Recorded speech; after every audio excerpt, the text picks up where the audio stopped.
Assalamualaikum warahmatullahi wabarakatuh. Perkenalkan, nama saya Muhammad Farabani. Di sini saya akan mengidentifikasi risiko terhadap Masjid Nurul Ilmi, salah satu masjid yang terdapat di Universitas Andalas. Tujuannya di sini adalah yang pertama, mengidentifikasi bahaya dan risiko keselamatan dan kesehatan di Masjid Nurul Ilmi.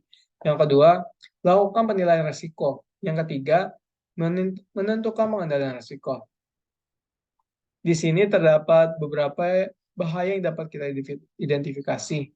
Bahaya pertama yaitu TV atau speaker yang terjatuh, resikonya tertimpa benda berat berakibat cedera pada kepala. Yang kedua di sini ada bahaya percikan api akibat korsleting.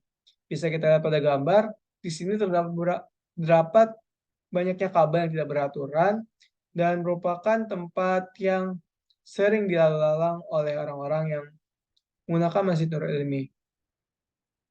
Di sini yang ketiga adalah tergelincir atau terpeleset dari genangan air. Terdapat beberapa bagian Masjid Nurul Ilmi yang airnya itu memungkinkan tergenang di lantai. Dan keempat, yaitu bahaya tergelincir atau terjatuh dari pegangan tangga terlalu tinggi.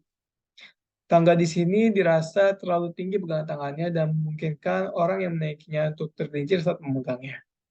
Yang kelima adalah terdapat tangga yang tidak dilengkapi dengan railing. Menilai resiko di sini, kami menggunakan teknik HAZOP, Hazard Operability Study. Lalu kami membagi aktivitas menjadi 3 aktivitas. Di sini terdapat yang pertama, berjalan. Yang kedua, menggunakan alat elektronik. Yang ketiga, beraktivitas di area dalam masjid. Pada aktivitas berjalan, terdapat beberapa sumber bahaya. Yang pertama, tangga yang tidak dilengkapi dengan railing. Resiko di sini adalah tergelincir atau jatuh berakibat cedera yang serius.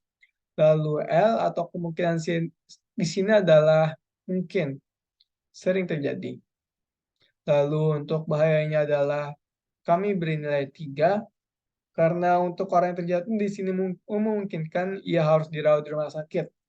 Jika ia misal saat terjatuh, kepalanya terlebih dahulu yang terkena lantai, atau tulang ekor, hal itu sangat berakibat fatal. Risk levelnya adalah tinggi. Lalu air yang tergenang di lantai masjid, resikonya adalah tergelincir.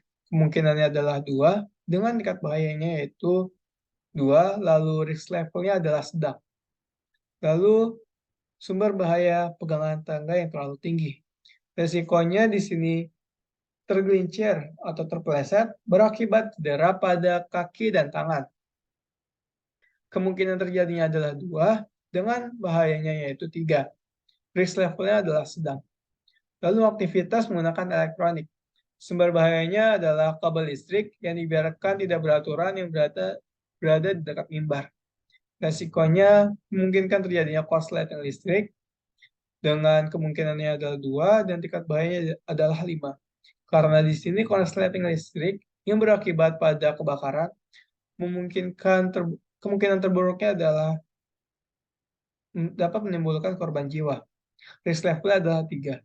Lalu untuk aktivitas terakhir adalah beraktivitas di area dalam masjid. Sumber bahayanya adalah TV atau speaker yang dipakukan ke dinding. Resikonya tertimpa benda berat berakibat cedera pada kepala. Kemungkinan terjadinya adalah 2 dengan tingkat bahayanya 3. Risk levelnya adalah sedang.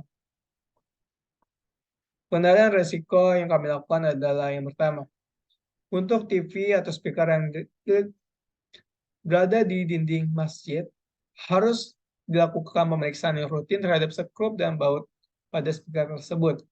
Lalu dilakukan penataan kabel dengan rapi dan pemberian pengaman pada kabel agar tidak terjadi korsleting pada listrik. Yang ketiga adalah pada lantai yang licin. Kami di sini memberikan peringatan agar orang-orang melewati jalan tersebut dapat berhati-hati saat berjalan. Lalu pada tangga yang railingnya terlalu tinggi, di sini harus dilakukan perubahan tata letak sesuai dengan standar tinggi ukuran manusia. Lalu yang kelima adalah pengendalian diberi pegangan atau railing tangga agar aman untuk dilewati. Saat melewati tangga disarankan agar untuk hati-hati dan tidak berlari. Mungkin sekian presentasi dari saya. Assalamualaikum warahmatullahi wabarakatuh.